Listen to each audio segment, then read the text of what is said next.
એણે મારા પતિ પર હુમલો કર્યો, એના હાથમાં જે હથિયાર હતું તે લોકો કહેવા માંગે છે તમારે પકડવાનું હતું, પણ જે એના હાથમાં હથિયાર હતું તો એ પકડી કેવી રીતે શકે?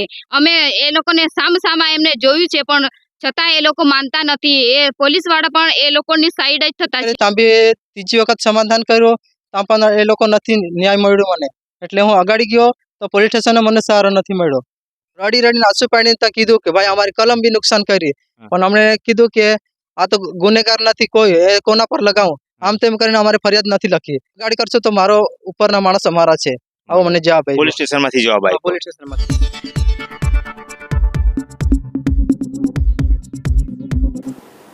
નમસ્કાર, જોહાર. આજે વાત કરીશું ડાંગ જિલ્લાની. ડાંગ જિલ્લામાં આવેલું વઘઈ તાલુકો અને વઘઈ તાલુકામાં આવેલું ધોધલપાડા ગામ. ધોધલપાડા ગામની ઘટના છે. ઘટના 2 દિવસ પૂર્વેની છે, જ્યારે જ્યોતિબેન અને રાજેશભાઈ પવાર નામના વ્યક્તિ છે, એમના ખેતરમાંથી ભીંડાના છોડ કાપી નાખવામાં આવ્યા, એમના ખેતીના પાકને નુકસાન કરવામાં આવ્યું. ઘટના ત્યાંથી શરૂઆત થાય છે.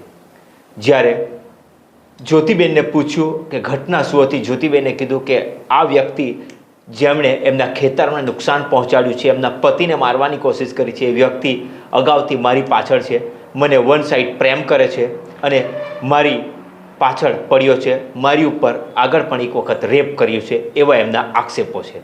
પણ રેપ કર્યાની બાબતે પૂછતા એમણે કહ્યું કે અમારી ગામમાં પંચ બેસાડવામાં આવે છે અને તેમાં વાત વધારે ન ઉછળે એ બાબતને લઈ પંચમાં એનું સમાધાન કરી દેવામાં આવ્યું છે.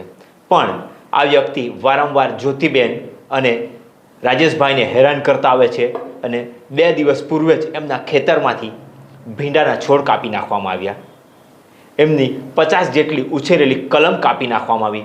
ત્યારે એમણે પોલીસ સ્ટેશને ફરિયાદ નોંધાવી, પણ પોલીસ સ્ટેશને જતાં પોલીસ સ્ટેશનેથી કોઈ પણ પ્રકારની ફરિયાદ નોંધવામાં ન આવી. એમને જે રીતનો ન્યાય મળવો જોઈએ એ ન્યાયની કોઈ પણ પ્રક્રિયા હાથ ધરવામાં ન આવી. કારણ કે પોલીસ સ્ટેશનથી માહિતી જ્યારે એમને પૂછવામાં આવ્યું કે આવું કેમ કરવામાં આવ્યું, ત્યારે એમણે એવા આક્ષેપો લગાવ્યા કે પોલીસ સ્ટેશનમાં એમના સામેવાળા જે એમની ઉપર હુમલા કરે છે, હેરાન કરે છે, એમની ઓળખાણ છે, એના લીધે અમારું કોઈ સાંભળતું નથી. આય છે એણે મારા એ રાખવાનો એ મને નહીં ખબર, એણે મારા પર બળાત્કાર કરેલો. તો પછી અમે આગળ જવાના હતા તો સરપંચ સાહેબ, પટેલ સાહેબે એ ગામ પંચાયત કરીને એ લોકોએ રોકી. પંચાયતમાં પંચાયત બેસાડીને, જે આદિવાસી સમાજ આપણે પંચાયત બેસાડે તેવી રીતે પંચ બેસાડીને રોક્યું કે ગામની વાત છે તો બહાર નહીં જાય, ગામમાં પતાવીએ આપણે, એ રીતની ઘટના. પણ મારે આગળ કરવો હતો, તો છતાંય મારી ભૂલ ના હોવા છતાં પણ એ લોકોએ મને રોકી. ને પછી એ સમાધાન પત્યું. પછી બીજી વાર પણ એને મને એવું જ કર્યું હતું. ત્યારે એને મને ધમકી આપી કે જે કોઈ વચ્ચે આવશે એને હું પતાવી દઈશ. એવું છે. મેરેજ થઈ ગયેલા? મારા મેરેજ થઈ ગયેલા છે, મારા 2 છોકરા છે, તો છતાંય એવું પણ એને કીધું છે કે હું તને રાખવાનો છું, એવું કહે છે. હા, અને મારવાની ધમકી આપે છે. સમગ્ર કિસ્સો આપણે જોઈએ તો પ્રેમ પ્રકરણનો હિસાબે છે. આમાં વન સાઈડ પ્રેમ છે અને આ બેનને હેરાન કરવામાં આવે છે. ગામના પંચાયત કે અહીંયા મારી પાસે ગામના ઘણા લોકો ઊભા છે, પણ તે પહેલાં હું તમને બતાવું કે જે કલમ કાપી નાખવામાં આવી છે, એ આ કલમ જેટલી પણ છે, આ જે થડ છે, થડમાંથી જ કાપી નાખવા. ફક્ત એ લાકડીના દાંડા ઉપર 50 જેટલી કલમ છે, બધી કલમ અહીંયા ઊભી છે. ભીંડા કાપી નાખવાની શરૂઆત થયેલી હતી અહીંયા. તો એમાં શું થયેલું હતું? 2 વાગ્યાની આસપાસ રસ્તામાં આવતો હતો, એ મને જોઈને હંતાવી ગયો. એટલે મને ડાઉન થયો. એટલે મેં રસ્તા પર કોઈ અજાણ્યો કે કેમ હંતા છે એ જાણવા હારે મેં ત્યાં ઉભો રહ્યો. એ ડાયરેક્ટ પેલો સાઉન્ડ રોપેલો હતો, એમાંથી જાય એટલે ખડખડ અવાજ આવ્યો. એટલે ડાયરેક્ટ ભીંડાના પાડવાથી ભીંડામાં ગયો. એટલે કોઈ તો જ મારવા લાગ્યો ભીંડામાં. એટલે મને ડાઉન થયો. મેં તો કોઈ બીજાને જાણીને ઓળખવા ગયો તેને, પણ એ ડાયરેક્ટ મારા જ ભીંડામાં પેલો કાપવા લાગતો. એટલે મેં ડાયરેક્ટ સામે દોડી ગયો, પણ એ લોકો ડાયરેક્ટ મારા પર કોઈ તો ઊભું કરી મૂક્યો. એટલે મેં એને પકડી શક્યો નહીં. એ રાતના પછી અંધારામાં જીવ બચાવ તમે એ અંધારામાં પછી દોડી ગયો. પછી કૂતરો સાથે ગયો, અડધેથી ગયો, પણ પછી હાથ નથી આવ્યો મને. એટલે એમના ભીંડાની શરૂઆત હતી, ભીંડાનું ખેતર હતું, એમાં ઘણા એવા ભીંડાના કેટલાય ચાસ કાપી નાખ્યા છે ભીંડાના, અને એમને નુકસાન કર્યું છે. ત્યારબાદ તમે ફરિયાદ કરવા પોલીસ સ્ટેશને ગયા? પોલીસ સ્ટેશને ફરિયાદ કરવા ગયા, પણ એ લોકો કે ઉપર કરશે તો પણ મારા માણસ હશે, ઉપર બે તો અગાડી કઈ થવાનું નથી. પોલીસ સ્ટેશનમાં તમને શું જવાબ આપવામાં આવ્યો? એ અમારા રીતે અહીંયા કરતા છે, જામીન કરું ને એવું કર્યું પણ એ અમારે જે 2 વાગ્યાથી પોલીસ સ્ટેશનમાં બેઠા હતા હા. સાંજ સુધી 6 વાગ્યા ફરિયાદ લખવામાં આવી તમારી? ફરિયાદ લખવામાં આવી, સાંજ સુધી લખવામાં આવી, સાંજે પછી ફાડી નાખ્યા. લોકો મારી ફરિયાદ લખી નથી. એ લોકો ફરિયાદ લોકોએ લખી હા નથી. 6 વાગ્યા પછી કહે કે તમારે તો તમે જતા રહ્યો કઈ તમારે તો હા. ત્યાર પછી આ કલમ કાપી નાખવામાં આવ્યું. ના એ જે રાતના દિવસે કાપી ભીંડા કાપ્યા તે દિવસે રાતના કલમ બી કાપી. કલમ બી કાપી. હા. તમને કલમ કાપી નાખી હતી ક્યારે ખબર પડી? એટલે અમે ભીંડાની પેલી ફરિયાદ લખવા ગયા હતા એટલી કારમાં ભાવ અહીંયા પેલો ભાઈ અહીંયા આવ્યો હા.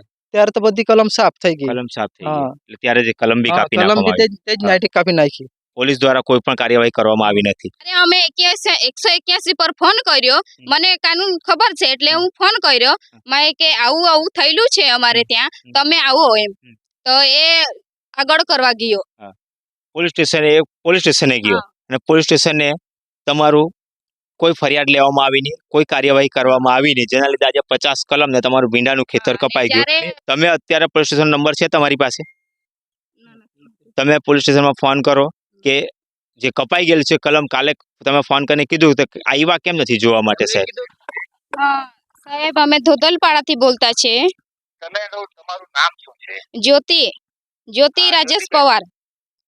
બોલો બેન. હા સાહેબ, કાલે અમે ધોધલપાડાથી એક અરજી FIR કરવા આવ્યા હતા, પણ અમારી જે FIR લીધી નહીં પોલીસ સ્ટેશનમાં.